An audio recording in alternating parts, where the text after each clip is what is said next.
So, did you vote for President Trump in this past year's election? I did, yes. When you voted for him, what were some of the key points that drew you toward him? I really appreciate his willingness to challenge the economic system. I think has been hurting a lot of people over the years. He is a little spicy, a little abrasive, but I appreciated his willingness to try new things. Since he has come into office, I mean, I don't think anyone on either side of the aisle kind of expected some of the economic hardships that so many people have experienced. Let's first talk about you. How far apart were your expectations and the reality that we've seen in the months that he's been president? My expectations were maybe a little bit, I don't know. It's hard because I'm in school, so I don't make very much money at the moment. But I was hoping cost of things would improve more. But at least I know it's stabilized before. Like 2022 was really bad. Mm-hmm. And I feel like it's stabilized more, but I was hoping in general people would be happier or be more optimism. And you said that the economy has had a direct impact on you and your living situation as well, yeah? Right. Yeah, I know personally, I have a townhouse over here, and my mortgage jumped from $2,500 to over $3,000 just due to insurance and taxes. And I don't know what's driving that in the state of Colorado, but that insurance is pricing a lot of people, including myself, almost out of a home. Has what you experienced changed your sentiment toward the president and the support that you give him? No, I feel like I'm more motivated to take action locally, knowing that I can't change what he does or what the national government does, especially now that they can't open the government. Mm-hmm. I feel like I can do more with people I could see here in Colorado. What about statewide, other young Republicans that you know that you've spoken to? Is this something that you've heard of where some maybe were ardent supporters and maybe now they're a bit more hesitant to offer that same support? Well, I feel like there's a lot of people upset or mixed feelings about tariffs or trade policy, and not just a broad ideological rift in the party, or whether he's being too protectionist or being, actually helping the domestic manufacturing sector. That is a big divide, and mixed feelings about if it's worth it raising consumer prices and how much it's raising them. Let's say the election was a week and a half from now, next Tuesday.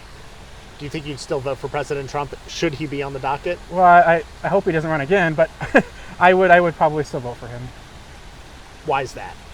I still feel like he's course correcting our country and helping rebalance trade imbalances that we've had with particularly China and other adversaries. And I think he's forcing people to answer tough questions, even if it's not in the best way. People are needing to address big chronic problems in our country. Do you understand some of the sentiment, though, within the party, especially some folks who voted for him hoping that, we're going to go with milk and eggs because they're two staple items that you find in the grocery store? A lot of folks, they wanted their gas to go down, they wanted their groceries to go down, and the fact that inflation's higher now than it was at the start of his term, granted, he has posited that this is only a short-term pain for a longer-term gain. But do you understand where some people are coming from when, they voted on the premise of one promise and maybe they haven't seen that come to fruition yet? I think it's tough to see prices not go down like he promised. I think people often overpromise in elections. Mm-hmm. I mean, it's a great example of it. I know the prior president promised student loans and no relief came, and I have a lot of student loans myself. I don't think he did it the right way, but that was a promise he couldn't meet. And same with Trump, he promised to really lower inflation, and it's a little higher, like you said, from the beginning. Yeah. So I think there is reason to be frustrated. But moving forward, what do you see for the future of the economy? Do you still see that kind of great American economic future that he has promised somewhere down the line?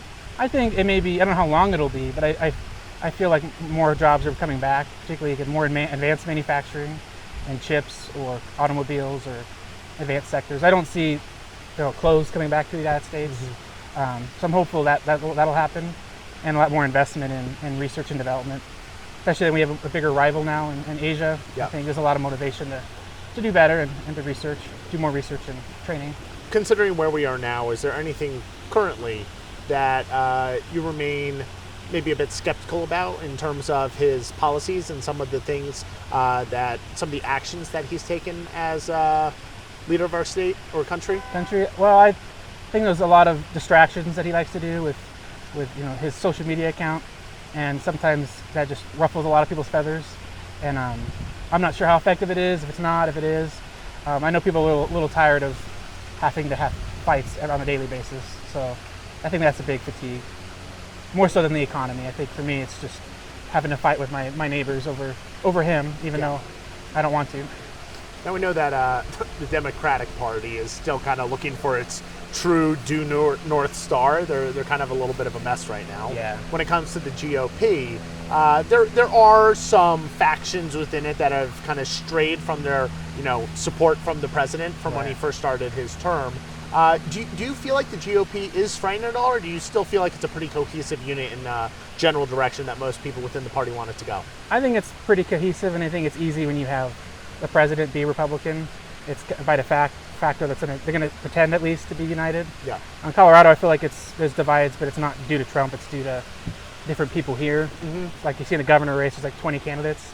If it was unified, it wouldn't be 20 people. Sure. But nationally, I think people are at least unified in appearance. And I think he's setting up future candidates that may be unifying, like Rubio or J.D. Vance.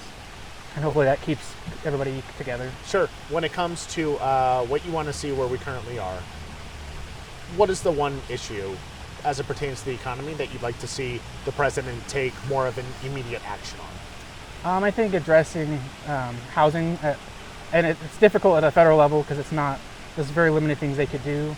But I think addressing supply chain issues with the materials that go into building houses, maybe incentives for states to improve regulations for building.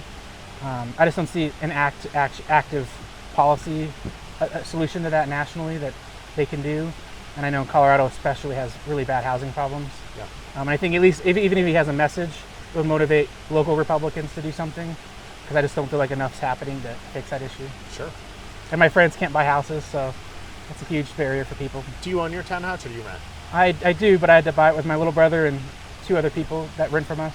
Got it. So if they all leave, then we're done. Yeah, no, I hear you, man. Tyler, those are all the questions that I have. Is there anything else that you'd like to add? I do not. Well, I appreciate it. Thank you sir. so much, my Thank friend. you.